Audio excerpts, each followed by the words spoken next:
हमने शहर को दी एक नई पहचान, हम हैं सिंघानिया बिल्डकॉन। शुरुआत छत्तीसगढ़ के लोगों के लिए एक बेहतर खबर के साथ।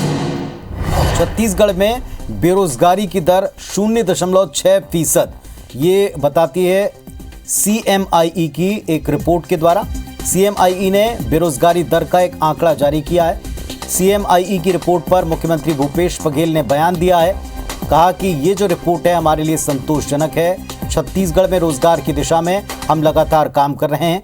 हमारी नीति व्यक्ति आधारित है। मुख्यमंत्री ने कहा कि जनता को हमारी योजनाओं का लाभ मिल रहा है, जिसकी बानगी, जिसका साक्ष्य ये रिपोर्ट भी सामने है। तो ये मुख्यमंत्री भूपेश बघेल का ट्वीट आप देख रहे हैं, ये सुखद खबर है। CMIE रिपोर्ट पर मुख्यमंत्री भूपेश बघेल ने लिखा है कि ये रिपोर्ट हमारे लिए संतोषजनक है। व्यक्तिपरक योजना सरकार बना रही है, जिनका लाभ प्रदेशवासियों को मिल रहा है। छत्तीसगढ़ में बेरोजगारी दर सबसे कम है, ट्वीट किया है मुख्यमंत्री भूपेश बघेल ने।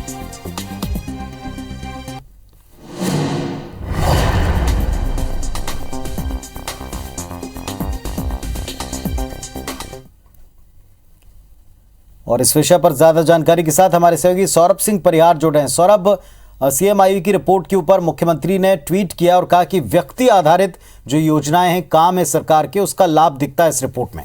बताएं इसका डिटेल।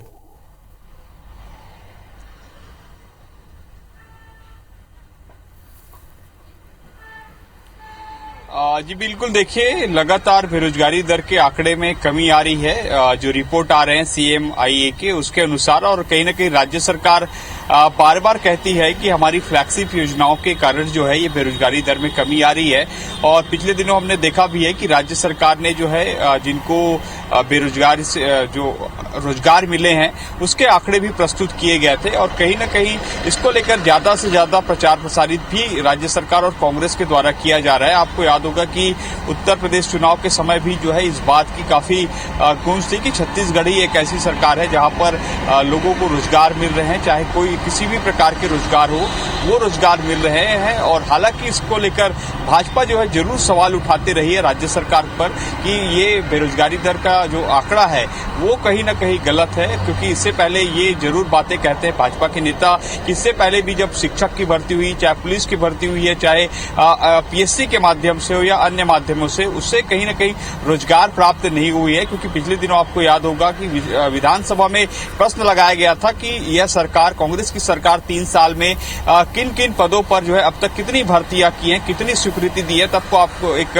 आंकड़ा बताऊं, लगभग 42,000 पदों की स्वीकृति हुई है सरकारी नौकरियों में, और उस पर केवल 9,000 भरे गए थे। बाकी के जो है वो पद 29,000 के लगभग जो है उन पर प्रक्रिया जारी है भर्ती की, हालांकि वो भर्ती पूरी हो जाएगी। तो कहीं ना कहीं राज्य सरकार इन आंकड़ों को भी ये बताती है कि वास्तव में हम काम करें। और सही बात भी है कि कई सालों से जो चाहे व्यापम का देखें, चाहे PSC के थ्रू जो भर्तियां देखें, वो काफी सालों से नहीं हो रही थी, और ये इस सरकार में हो रही है। उसके अलावा राज्य सरकार जो है अपना नरवा गरवा गुरुआ बारी जो फ्लैगशिप योजना है, उसके अलावा जो कुछ और योजनाएं हैं जिसके तहत वो कहती है कि हमने सबसे ज्यादा रोजगार छत्तीसगढ़ के जो युवा है उनको दिया है, और इसके कारण बेरोजगारी दर में कमी आई है। अगर आप आंकड़ा देखिए तो 0.6% आंकड़ा है, मतलब 1% से भी कम ये आंकड़ा है। जबकि देश का आंकड़ा अगर देखें तो वो 7.6 है। जबकि और जो बड़े स्टेट है वहां पर भी आंकड़ा जो है या तो इकाई 7 से 8 जाता है, या तो 12-13% तक आंकड़ा जा रहा है। और इसी को लेकर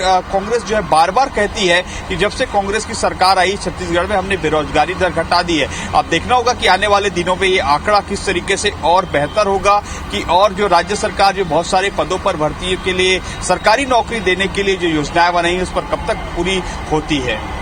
चलिए, तो मुख्यमंत्री का ट्वीट आप देख रहे हैं कि बड़ी सुखद खबर है, और साथ ही साथ अपने दर्शकों को सुनवाएंगे भी कि क्या मुख्यमंत्री ने कहा। बने रहे सौरभ हमारे साथ में। तो मुख्यमंत्री ने ट्वीट करते हुए, रिपोर्ट को कोट करते हुए बताया कि सारे देश में जो दर है उसके मुताबिक अगर आप यहां देखेंगे तो रोजगार को लेकर बेहतर स्थिति का दावा सरकार का पुख्ता है। सुनवाते हैं आपको मुख्यमंत्री ने क्या कहा। बेरोजगारी दर है, अभी जो रिपोर्ट आया है वो सबसे न्यूनतम हमारे छत्तीसगढ़ का है। ये हमारे लिए संतोष का विषय है। हमारी सरकार की जो नीति है वो व्यक्ति आधारित है। कि किसी व्यक्ति को केंद्र में रख के जब योजना हम बनाएंगे तो निश्चित रूप उसके शिक्षा के लिए, उसके स्वास्थ्य के लिए, उसके रोजगार के लिए लगातार सरकार काम कर रही है।